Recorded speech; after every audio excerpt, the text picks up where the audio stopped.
Commencé il y a plus de 30 ans en Europe sous les signes de la solidarité avec le peuple à la quête du savoir, le programme Erasmus+ et la mobilité en Europe a été réservé aux seuls citoyens européens. Depuis quelques années, ce programme de l'Union européenne, riche de la rencontre des cultures et qui promeut des valeurs de tolérance, de liberté, de compréhension des autres, a été élargi aux autres citoyens du monde en encourageant de plus en plus la participation des étudiants, des universitaires et des alma mater africains à s'approprier des avantages qu'offrent tous les types de projets de renforcement des capacités dans les universités européennes, ceux dans le domaine de l'enseignement supérieur.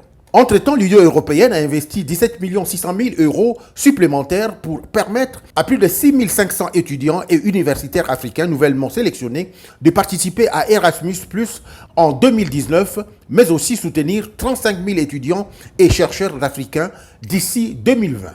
Or, si en Afrique le bilan semble positif, la République du Congo, quant à elle, tire si peu profit de ce programme Erasmus+. Elle demeure largement absente, d'où la nécessité de l'organisation de ces premières journées portes ouvertes sur le programme Erasmus+ et la mobilité en Europe, dénommé Erasmus Day na Brazza, une véritable opportunité pour les acteurs congolais de l'enseignement supérieur, tant public que du privé, de s'insérer dans ce programme au service du développement d'un enseignement supérieur et des ressources humaines de qualité.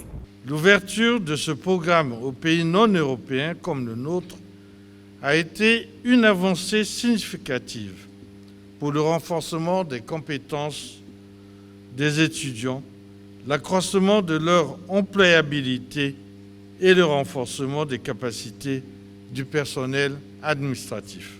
Pour le chef de la délégation de l'Union européenne au Congo, l'objectif est de favoriser la mobilité internationale du plus grand nombre des Congolais. C'est-à-dire permettre à des étudiants d'aller se former, renforcer leurs compétences et revenir mettre ces compétences au service de leur pays afin de contribuer à son développement.